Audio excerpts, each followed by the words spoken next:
Hey everyone, this is Keith Baker. I am the host of the Dancing with Cancer podcast, where we talk about how to live an upbeat, joyful life in the middle of the cancer storm. Let's go. Hey everyone, it's Keith Baker with the Dancing with Cancer podcast. We are live from Cleveland, Ohio. We arrived last night. We are here for the first trip to the Cleveland Clinic. We have an appointment at 12:45, 1:45, and 2:45. For the most part, it is a trip just for informational, educational type trip. We've got a lot of questions for the doctors and the specialty team, and hopefully they can answer some of our questions. I'm sure they've got some questions for us as we try to get as much information as possible to make the best decisions possible for my treatment going forward. So that's where we're at. We arrived last night, me being the idiot that I am, wore my Joe Burrow shirt, and of course we land in downtown Cleveland about the exact same time as the ball game was over, and there's people all over the streets, and I'm thinking like I'm going to die. Fortunately, it all was good. There's no issues, but I just really felt real paranoid all of a sudden about having my orange and black Joe Burrow shirt on in the middle of downtown Cleveland. But it's all good. We will be touching base throughout the day and giving updates after each of the appointments. We love you guys. Hey everyone, we are back in the hotel room. It's Monday evening. We got back from the Cleveland Clinic a bit ago. We were originally planning on giving an update in between each appointment, but quite frankly, it just went from appointment straight into the next one and straight into the next one. So we really didn't have an opportunity to give updates while at the Cleveland Clinic. But we did want to touch base real quick and just give everyone a heads up of where we're at and what we're looking at.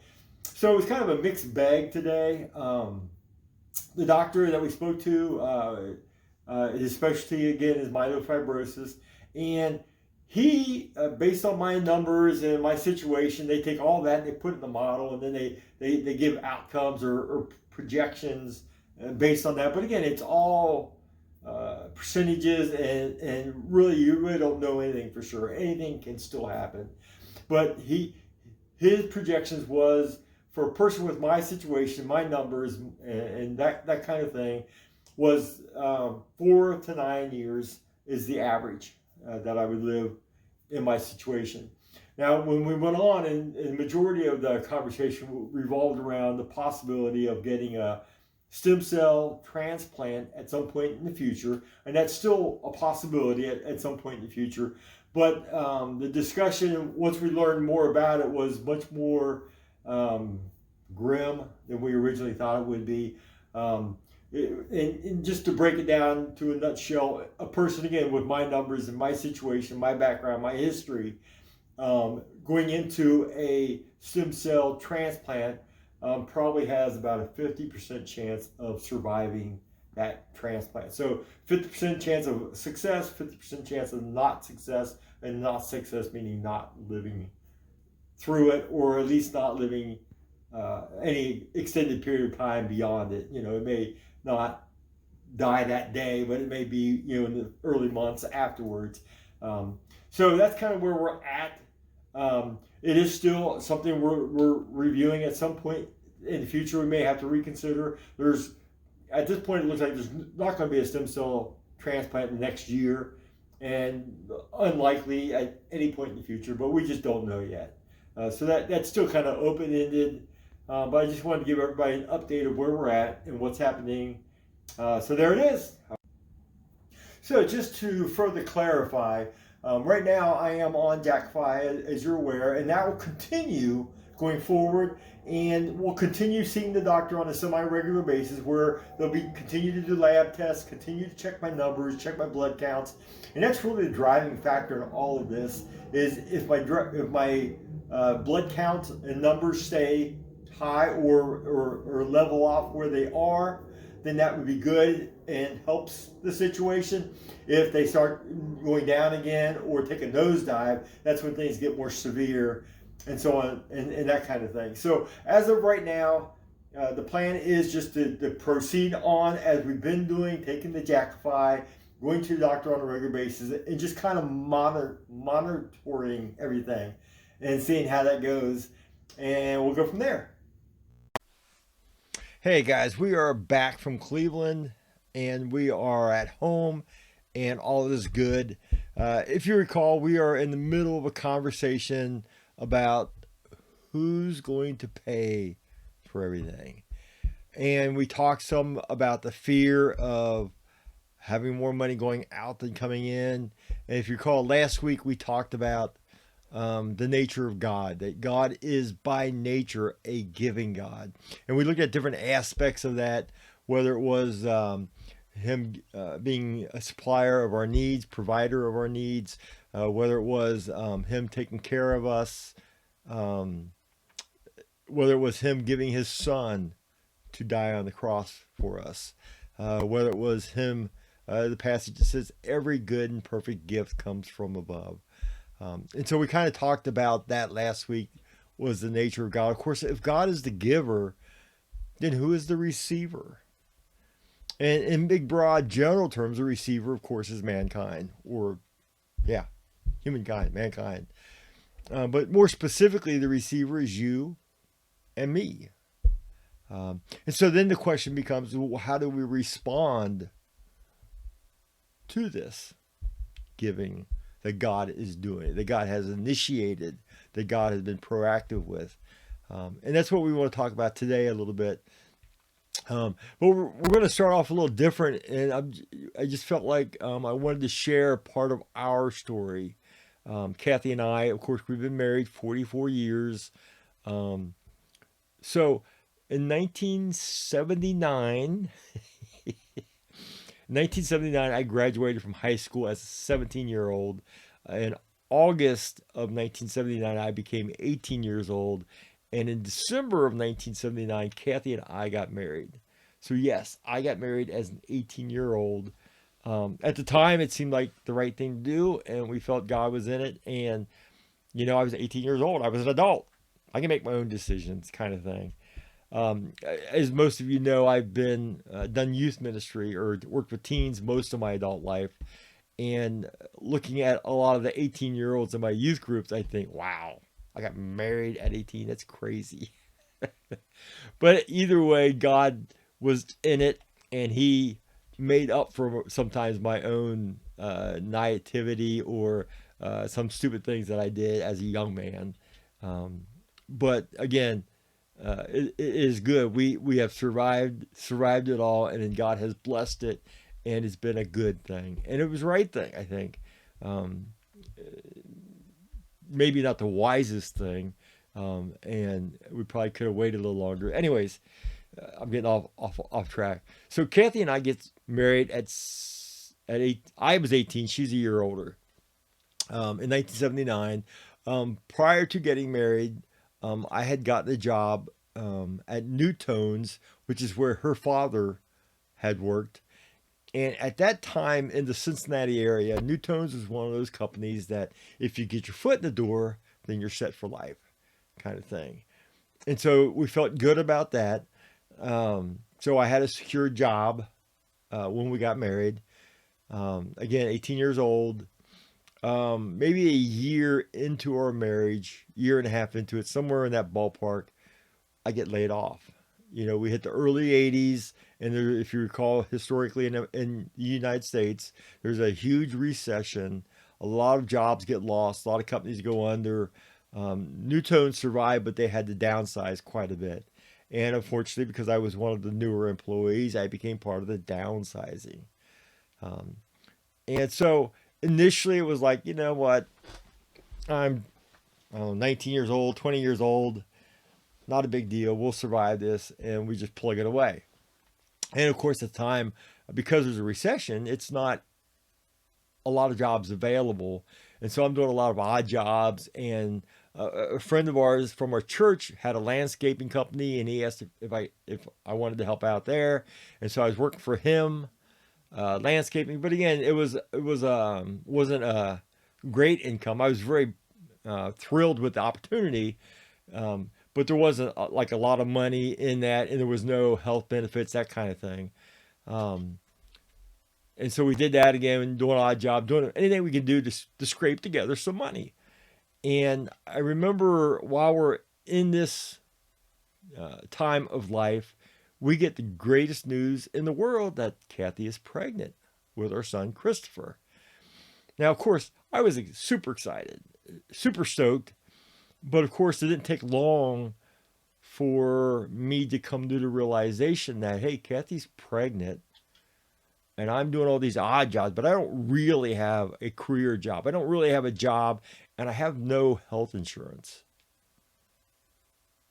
And it's like the reality of that set in, and so again, we're young believers. I believe in God. I trust God. He's going to take care of things.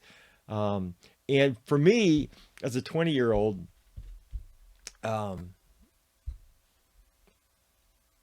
it's just not a lot of things bothered me. It's kind of like we'll get through it. We'll survive, whatever. And if it was just me, whatever, I'll do without food. I'll do without whatever I need to do to get by. If it was just me and Kathy, it would have been harder because I would worry about her, but we would survive. We'd make it happen. But now all of a sudden it's me, Kathy, with child, a pregnant Kathy. And the weight of that really started weighing on me because it was just like, yeah, I can survive anything. I'm not too concerned about myself, but having a pregnant wife without health insurance was a whole different ballgame, a whole different level. And so we continue on. There's not a whole lot I can do about it. It kind of is what it is.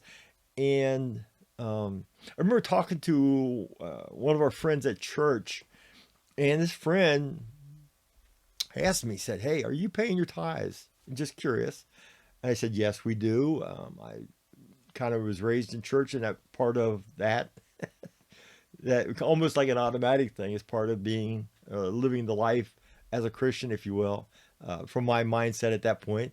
And so this Christian threw out that he believed that God wants to take care of us and would take care of us, but that we were making it harder for God to take care of us by paying our tithes. In other words, we have X amount of dollars coming in, less than what we're accustomed to, and now we're taking 10% of that and giving it away. And so if you don't have enough money coming in and you give away 10% of it, is there a lot of wisdom in that? And so from a practical standpoint, what he was saying made logical sense. And so I went back and I talked to Kathy about it, and we decided we'd take 2 weeks, pray about it, and seek God's direction on whether we should continue to pay tithes even though we had a very limited income. And of course, we're not talking about a lot of money because it was a limited income at the time, but it was a lot of money when you don't have enough money, that kind of thing. So we started praying about it and seeking God's direction. And while we were in the midst of that process, of course, I'm praying every day, and Kathy, we're praying about this. What should we do? What is God's real intent or will for us in that scenario, in that situation? Were we truly making it harder for God to meet our needs? Or we wanted to be in the center of God's will. We wanted to do what we thought God wanted us to do, but we just weren't real sure at the moment. And I'm looking at scriptures and those kinds of things. And I come across this verse. Now, again, this verse is the verse that most people quote when they talk about tithing. But I probably hadn't read the verse in its full context and didn't. It was more of I was brought up to tithes and raised in church, and so I just did kind of thing. And so I read this verse, and it's Malachi 3, 8 through 10. And again, I get that Malachi is in the Old Testament, and we'll talk about that here in a minute. And that as believers, as Christians, we're not bound by the Old Testament laws, right? We no longer live by the Old Testament laws. We're a New Testament church. We are saved by grace, not by works. I get all that.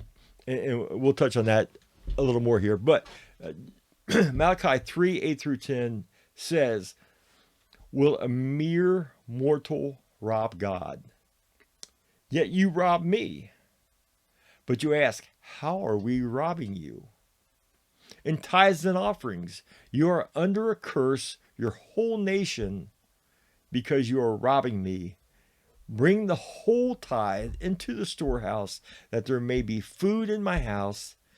Test me in this, says the Lord Almighty, and see if I will not throw open the floodgates of heaven and pour out so much blessing that there will not be enough room to store it. Will a mere mortal rob God? What? When I read that, it's like, it hits me like, the last thing I want to do is rob God, you know? and I realize, again, we're not under the law of the Old Testament, but just the potential that I'm robbing God is like, scary, you know, like, oh, crap. That's yeah, anyway. But what really impressed me, or just seemed to jump out at me when I read this verse, was the last part of it, where God says, test me in this and see if I will not throw open the floodgates of heaven and pour out so much blessing that there will not be enough room to store it.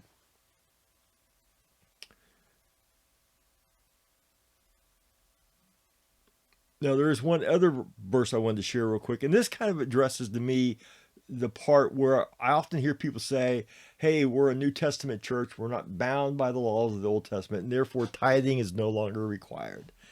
And again, I don't want anybody to do anything out of legalism, right? I don't want you to give offerings and or tithes because it's a rule, it's a law, it's a tradition, and if you don't, you're going to get zapped by a lightning bolt. Or that kind of thing. Anything you should do out of a desire to please God, out of love for God, that kind of thing. So I am not in any way pushing a legalistic or trying to say we have to live by the laws of the Old Testament. However, when addressing this issue, Jesus Christ himself,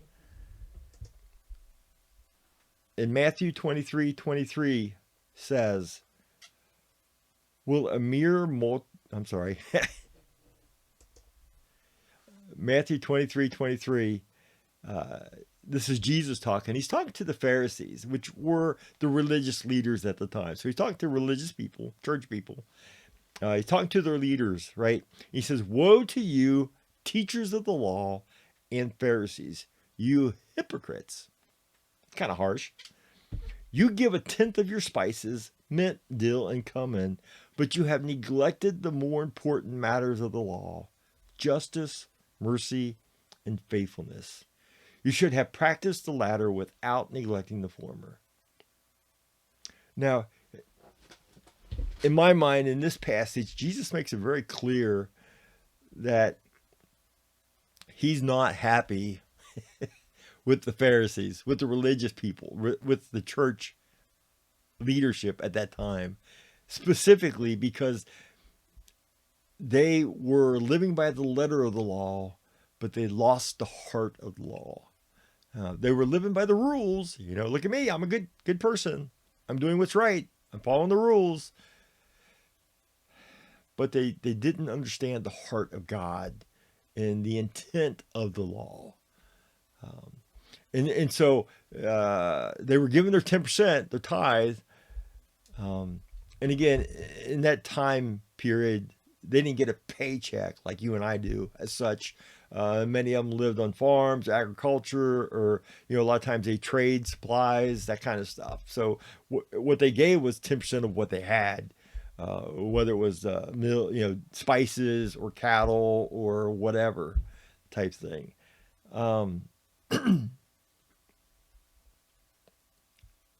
In this specific case, Jesus says, woe to you, teachers of the law, you hypocrites. You give a tenth of your spices, mint, dill, and cumin, but you have neglected the more important matters of the law. So he definitely says that justice, mercy, and faithfulness is more important than paying your tithes.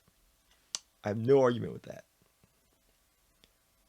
But he also goes on to say, and I think this is part that most of us miss, you should have practiced the latter, justice, mercy, and faithfulness, without neglecting the former, paying your tithes. So Jesus is saying, hey, you need to do both of these things. You need to be doing all of these things. And I think sometimes as a New Testament church, we miss out on that. And when we miss out on that, we miss out on the potential blessings that come from that. So I know a lot of pastors have a hard time teaching about finances, money, because quite frankly, a lot of us, especially here in the United States, we are like overly sensitive about money issues, right? Especially when they're talking about it at church, because the knee-jerk reaction oftentimes is all they care about is my money. The church doesn't care about me. All they care about is my money. They want my money. That's why they're teaching about tithing. That's why they're teaching about being generous. That's why they're teaching about these things. It's a scam. It's those types of things. And I recognize how our enemy works by whispering those things in our ears. But here today, if you give 10% to your church or you don't give 10% to your church, if you give offerings or extra money to your church or you don't give extra money to your church, doesn't impact me in any way at all. I have nothing to gain. I have no ulterior motives in sharing my heart about this issue. But I do believe fiercely that most of us become bound in a prison type scenario because of our finances. We come to the place where we trust our money and our ability to make money more than we trust God. And my goal is to help you get to the place where you trust God first and foremost, that God is the supplier of your needs, that the job that you have is just a tool that he's using today to meet your needs. And if something happens to that job, then he will find another job for you. The money that you have from your job in your bank are all things that God is providing to you. So it is God that you need to lean into and trust in lieu of trusting the bank account, the security, it's like we've developed a fear of not having the money, a fear of not having the bank account, a fear of not being adequately prepared for what may or may not happen in the future. And again, I am not in any way saying that you should not prepare financially for the future. You absolutely should. Absolutely. I am not saying that in any way, shape, or form. But I am simply saying that I think if we're not careful, we can become dependent upon money in lieu of being dependent upon God. And again, a lot of what I've talked about in this whole series from day one is how do we have joy and peace in the midst of the cancer storm?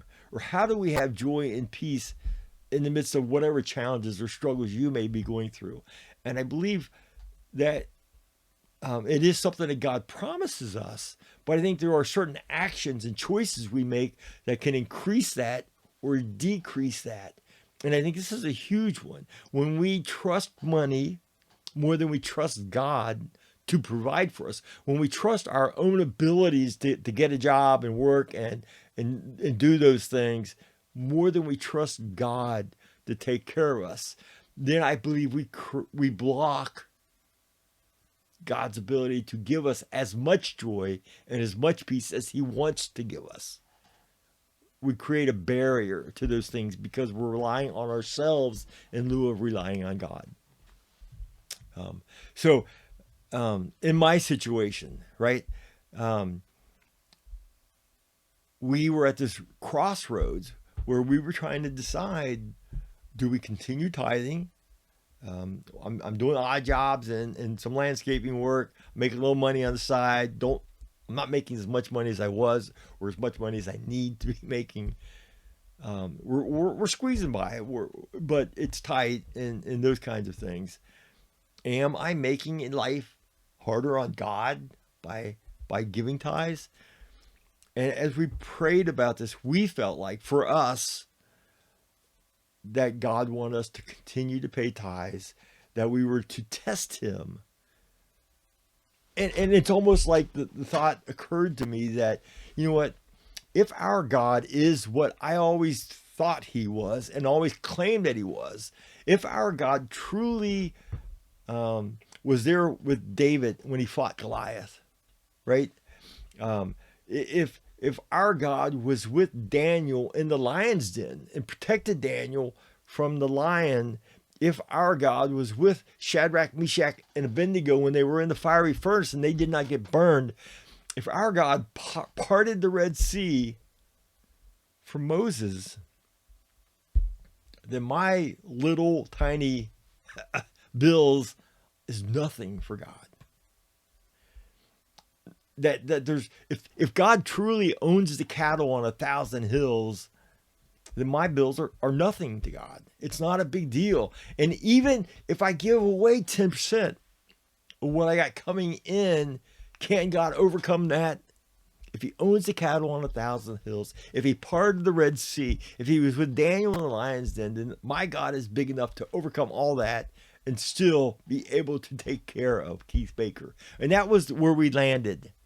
For us, that's where we landed. Now, again, I still didn't have a job, and money was still tight. And it was still scary on some level.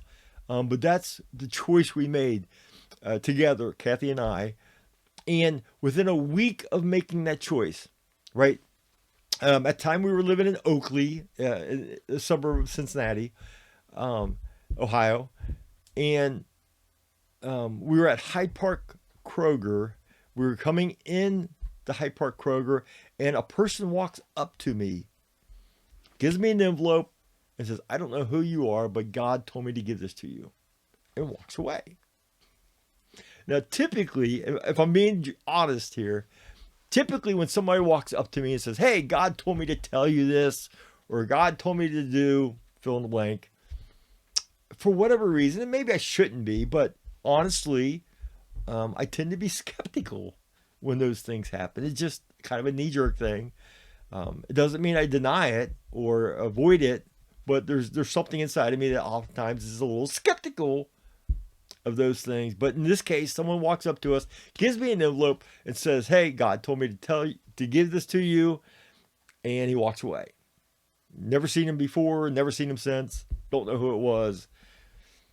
But I opened the envelope and there's $20 in it. Now, I get it. $20 isn't going to solve all my problems, right? Now, $20 was a lot more then than it is now, also. But $20 was not going to solve all my problems.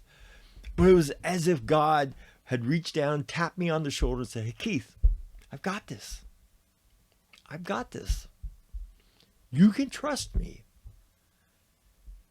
And it was from that moment going forward, the next 30 years, 40 years of our marriage, I've been able to trust God to take care of our finances as I went through multiple job changes or losing my job or other financial challenges, cars, money, jobs, finances, whatever. Because in my mind, it was as if, you know what? God has my back financially, that it's him that I rely on. And if I lose my job, then he will provide another job.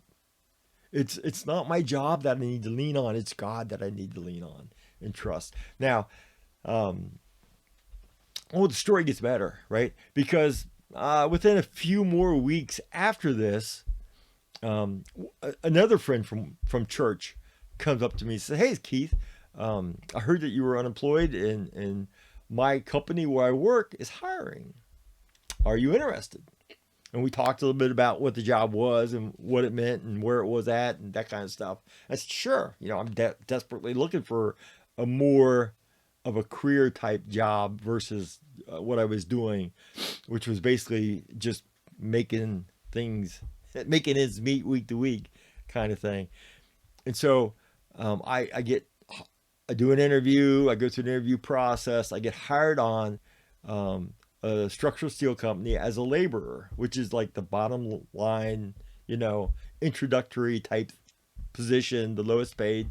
But I am getting hired into a job that in theory I could build a career on at some point. And to find out, not immediately, but before long, I find out that not only did I get a job at Dave's Steel Company, but I get health insurance. Okay, but if you're aware of health insurance in the way it normally works, is anything that happens before you got the insurance is called a pre-existing condition. So, for example, Kathy getting pregnant before I get the job at Dave's Steel Company would typically fall under the umbrella of a pre-existing condition. However, in this case, for whatever reason, the insurance covered her pregnancy completely, totally. I think we had to pay $10 for a phone or some service. It was something minor, but again, it was as if God was tapping me on the shoulder and saying, "Hey, Keith, I've got this. Now you've got a job, but now also you have health insurance, and now also the health insurance is going to take care of a pregnancy that happened prior to getting the health insurance. And this is not normal, but I got you."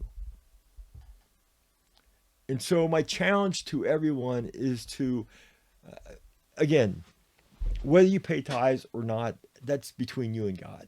And it's not so much about a rule or a tradition or legalistic type thinking. I don't want you to go there at all, but it's about learning how to interact in this world with the knowledge of God, that God is real, that God is a part of the equation, and that changes everything. Now, we'll have one more week where we'll continue to share our testimony of some other stories that happened to us, and it kind of builds upon what we've talked about so far over the next week, and then we'll move on to other topics. But again, we appreciate you coming and joining us. Love you guys. Have a great week. Hey, thanks to everyone for stopping by. If you enjoyed the episode, please hit the like button. Also, please slam that subscribe button to ensure that you do not miss on any future episodes. Lastly, if you know someone who needs encouragement or who is going through a difficult time, please share this with them. More than anything else, we want to share this joy and hope that we have with as many people as possible. And we'd love to have others join the Dancing with Cancer family. Until next time, adios.